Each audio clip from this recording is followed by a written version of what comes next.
D.El.Ed কোৰ্ছত যদি admission ল'ব বিচাৰিছে তেতিয়াহ'লে এই ভিডিঅ'টো সম্পূৰ্ণ চাই থাকক। এই ভিডিঅ'ৰ জৰিয়তে জনাই দিব কেতিয়াৰ পৰা ডিএলএড কোৰ্ছৰ অনলাইন ফৰ্ম ফিল আপ কৰিব পাৰিব, লগতে এইচএছত কিমান পাৰ্চেণ্ট লাগিব জনাই দিব।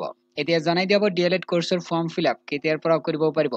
2025 চনৰ মে মাহৰ 18 তাৰিখৰ পৰা ডিএলএড কোৰ্ছৰ ফৰ্ম ফিল আপ কৰিব পাৰিব। পুনৰ জনাই দিব বিচাৰিছো 2025 চনৰ ডিএলএড কোৰ্ছৰ পৰীক্ষাৰ ফৰ্ম ফিল আপ 2025 চনৰ মে মাহৰ 18 তাৰিখৰ পৰা কৰিব পাৰিব। এতিয়া সম্পূৰ্ণ ডিটেইল জনাই দিব।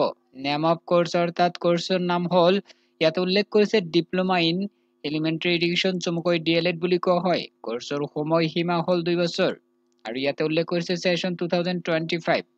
পৰীক্ষা যিটো হ'ব সেই পৰীক্ষাৰ নাম হ'ল প্ৰি এন্ট্ৰি টেষ্ট, চমুকৈ পিএটি বুলি কোৱা হয়। এতিয়া জনাই দিয়া হ'ব ফৰ্ম ফিল আপ কৰিবলৈ কি পাছ কৰা হ'ব লাগিব। ইয়াতে উল্লেখ কৰিছে এইচএছ পাছ কৰা হ'ব লাগিব, মানে ক্লাছ 12 পাছ কৰা হ'ব লাগিব। আৰু ইয়াতে উল্লেখ কৰিছে 50% লাগিব। আৰু যিসকল candidate SC, STP, STH category হয় এইসকল কেণ্ডিডেট 5% ৰিলেক্সেশ্যন পাব। মানে 45 যদি হয় এছচি, এছটিপি বা এছটিএইচৰ সেইসকল কেণ্ডিডেট এপ্লাই কৰিব পাৰিব এইচএছত যদি 45 পাইছে। এতিয়া জনাই দিয়া হ'ব যে ফৰ্ম ফিল আপ কৰিবলৈ কিমান ফি দিব লাগিব। 600 এইটো মই প্ৰিভিয়াছ ইয়াৰ মতে জনাই দিছো, যদি কিবা সাল সলনি হয় জনাই দিম।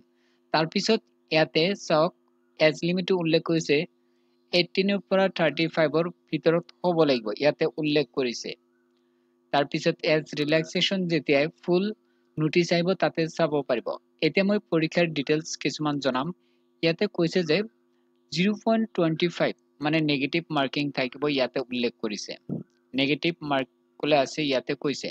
তাৰপিছত ইয়াতে কৈছে যে কোৰ্ছৰ এপ্লিকেশ্যন ফিটো online net banking, debit card, credit কাৰ্ডৰ সৈতে মানে পেমেন্টটো কৰিব পাৰিব। এতিয়া পৰীক্ষাৰ সিলেবাস জনাই দিয়া হ'ব। প্ৰিভিয়াছ ইয়াৰ মতে যদি হাল সলনি হয় ইয়াতে আপডেট দিম। জেনেৰেল ইংলিছ 10 মাৰ্কৰ থাকিব, জেনেৰেল নলেজৰ 15 মাৰ্ক থাকিব, ৰিজনিঙৰ 10 মাৰ্ক। মানে সেকশন 1 হ'ল 35 মাৰ্ক, সেকশন 2 পৰা আহিব 65। 65 হ'ব সাধাৰণ গণিতৰ পৰা আহিব 15 মাৰ্ক, সাধাৰণ বিজ্ঞানৰ আৰু ইভিএছৰ পৰা আহিব 15 মাৰ্ক, সোশ্যাল সায়েন্স অৰ্থাৎ সমাজ বিজ্ঞানৰ আহিব 20 মাৰ্ক, লেংগুৱেজ এছামিজ বাংলা এইবিলাকবোৰৰ পৰা আহিব 15 মাৰ্ক, ইয়াতে উল্লেখ কৰিছে।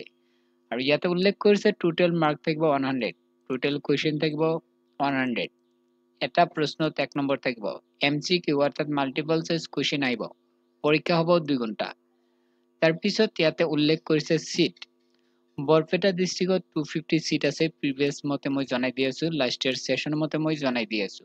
বঙাইগাঁৱত আছে 100টা, কাছাৰত আছে 150 সিট, দৰং জিলাত আছে 150 সিট, ধেমাজিত আছে 50 সিট, ধুবুৰীত আছে 150, ডিব্ৰুগড়ত 150, ডিমা হাছাওত আছে 50, গোৱালপাৰাত আছে 200, গোলাঘাটত 150, হাইলাকান্দিত 100, তিনচুকীয়াত 50, যোৰহাটত 100, মাজুলীত 50, কামৰূপ 150, কাৰ্বি আংলং 50, কৰিমগঞ্জ 150 সিট আছে, কোকৰাঝাৰত ইয়াত আছে 150, লখিমপুৰত আছে 200, মৰিগাঁৱত আছে 100, নগাঁৱত আছে 250, নলবাৰীত আছে 150 সিট, শিৱসাগৰত আছে 200, শোণিতপুৰত আছে 200, টোটেল 3300, 3300 সিট আছে। এতিয়া ইয়াতে উল্লেখ কৰিছে যে ফৰ্ম ফিল আপ মে মাহৰ 18 তাৰিখৰ পৰা কৰিব পাৰিব আৰু বাকি ইয়াতে আপডেট খিনি পাই যাব। এইটো 25 চনৰ হ'ব, ইয়াতে পাই যাব, নোটিছটো আপডেট হৈ যাব। এতিয়া কাম কৰক, এই ভিডিঅ ডেসক্ৰিপশন বক্সত লিংক আছে, লিংকত ক্লিক কৰি বাকি ডিটেইলছ খিনি চেক কৰক আৰু যেতিয়া লিংক এক্টিভ হ'ব ইয়াতে লিংক পাই যাব। আৰু বাকি যদি কিবা হাল সলনি হয় বা আপডেট হয় আপোনালোকে এই চেনেলতে চাব পাৰিব ভিডিঅ'ৰ জৰিয়তে আৰু ইয়াতে চাব পাৰিব। এতিয়া কাম কৰক, ভিডিঅ ডেসক্ৰিপশন বক্সত লিংক দিছো, লিংকত ক্লিক কৰি এবাৰ চেক কৰক। আৰু যদি এতিয়ালৈকে চেনেলটো সাবস্ক্ৰাইব কৰা নাই সাবস্ক্ৰাইব কৰি কাষত থকা বেল আইকনটো প্ৰেছ কৰক, যেতিয়া নতুন নতুন আপডেট আহিব আপোনালোকক মই ভিডিঅ'ৰ জৰিয়তে জনাই দিম। সাবস্ক্ৰাইব কৰিলে আপোনালোকে নটিফিকেশন পাই থাকিব। এইখিনি আছিল আপডেট।